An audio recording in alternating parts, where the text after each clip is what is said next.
AC voltage applied to a resistor. ठीक, एक resistor लेकर उसको AC वोल्टेज अप्लाई करेंगे। देखो कार्तिक, रेजिस्टर का सिंबल तो आप लोग जानते हैं। मान लीजिए एक रेजिस्टेंस है whose resistance is equal to R।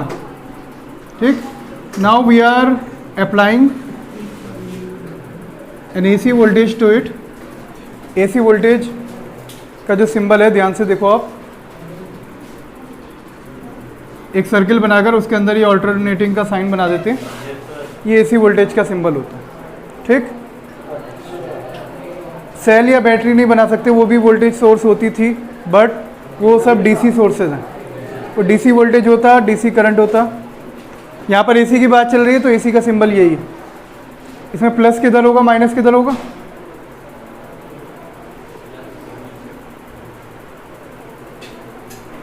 नहीं पता? इसमें प्लस जो है और माइनस जो है वो कहीं नहीं होता। इसमें प्लस माइनस नहीं होते। ठीक है, क्योंकि ये अपनी वैल्यू, अपनी डायरेक्शन बार बार बदलता रहता है। एक सेकंड में कई बार वैल्यू बदलता है, कई बार पॉजिटिव कई बार नेगेटिव होता है। ठीक है, तो इसकी कोई फिक्स पोलैरिटी नहीं होती, याद रहेगा सबके। ठीक, इसकी वैल्यू कितनी है? ये वही वोल्टेज है जो आपने अप्लाई किया था, E0 साइन ओमेगा टी, या फिर EMF भी तो एक तरह का वोल्टेज ही है ना। आप इसको V=V0 साइन ओमेगा टी भी लिख सकते हैं।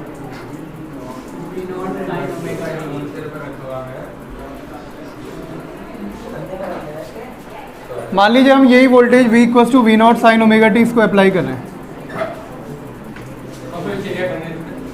ठीक, तो इसके अंदर एक करंट फ्लो होना स्टार्ट हो जाएगा। आई की कोई पर्टिकुलर डायरेक्शन तो नहीं होगी, क्योंकि बार बार करंट अपनी डायरेक्शन चेंज करता रहेगा और एक सेकंड में कई बार करेगा, 150 बार। ठीक, बहरहाल ये वोल्टेज हमने अप्लाई किए हैं V=V0 साइन ओमेगा टी। अब आप इसके अंदर किरचॉफ रूल अप्लाई कर दीजिए। ठीक, लूप के अंदर यूजिंग किरचॉफ रूल।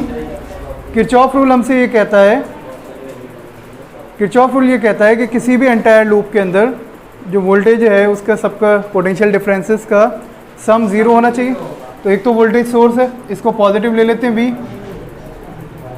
और रेजिस्टेंस इसको ले लेते हैं -IR। तो V -IR इक्वल टू 0। ठीक, -IR उधर ले जाओ तो V इक्वल टू हो जाएगा क्या,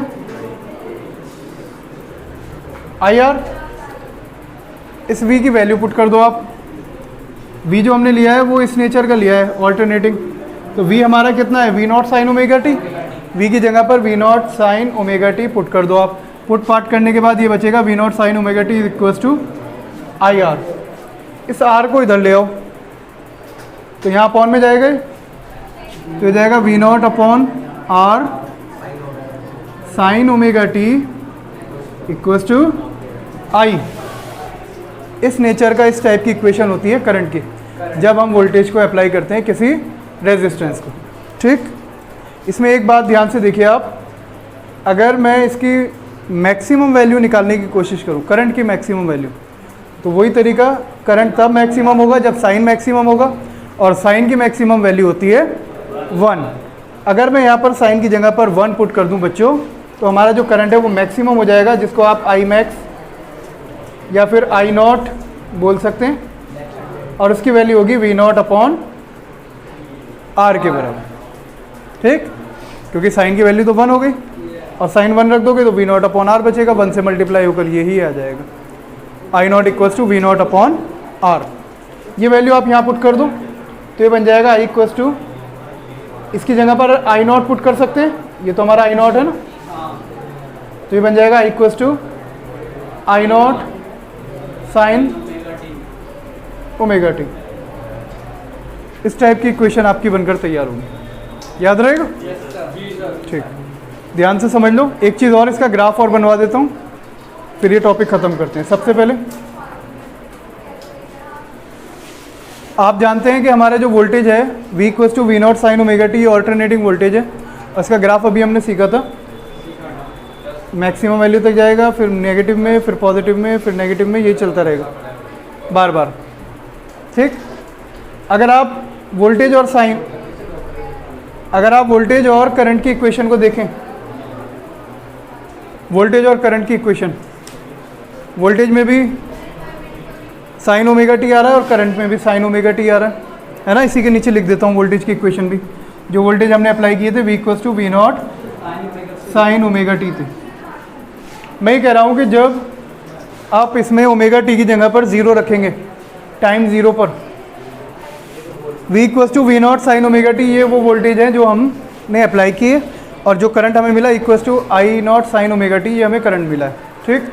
अब इसमें एक गौर करने वाली बात ये है, ध्यान दो, जब हम ओमेगा टी को 0 रखेंगे यहाँ पर, तो यहाँ भी 0 हो जाएगा, टाइम 0 दोनों में रखिए, दोनों में 0, और साइन 0 की वैल्यू 0 ही होती, इसका मतलब दोनों एक साथ 0 हो जाएंगे।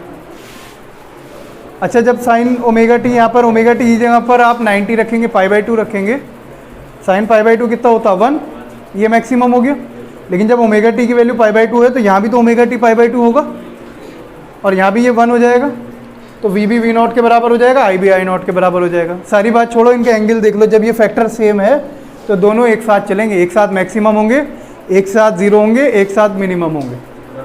अगर इन दोनों का ग्राफ बनाऊंगे, भले ही दोनों की मैक्सिमम वैल्यू डिफरेंट है, ये अगर वोल्टेज का ग्राफ है तो ये वोल्टेज की मैक्सिमम वैल्यू है V नॉट, मान लो करंट की मैक्सिमम वैल्यू ये है I नॉट, करंट का ग्राफ यहाँ तक आएगा, लेकिन चलेगा इसी के साथ फेज़ में, जहाँ ये मैक्सिमम है वहाँ वो मैक्सिमम, जहाँ ये 0 हुआ वहीं पे वो भी आके 0 हो गया, जहाँ पर ये नेगेटिव में मैक्सिमम हुआ वो भी ऐसे ही हुआ, वो माइनस में I नॉट तक जाएगा इधर, वैल्यू सेम नहीं होगी, वैल्यू सेम नहीं होगी। वैल्यू सेम जब होगी जब R1 हो जाएगा,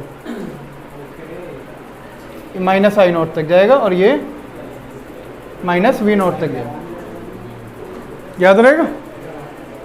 इसी तरीके से दोनों एक साथ अगेन 0 होंगे, फिर इधर एक साथ चलेंगे, इसको बोलते हैं सेम फेज में होना, मतलब दोनों सेम फेज में चलेंगे।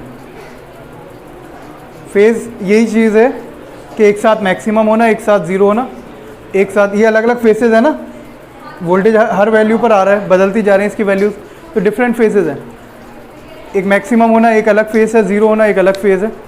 ठीक, एंगल जैसे जैसे बदल रहा है, एंगल है फेज मेनली, तो दोनों एक साथ मैक्सिमम है, एक साथ 0 है, एक साथ मिनिमम है, इसका मतलब है दोनों सेम फेज में चल रहे हैं।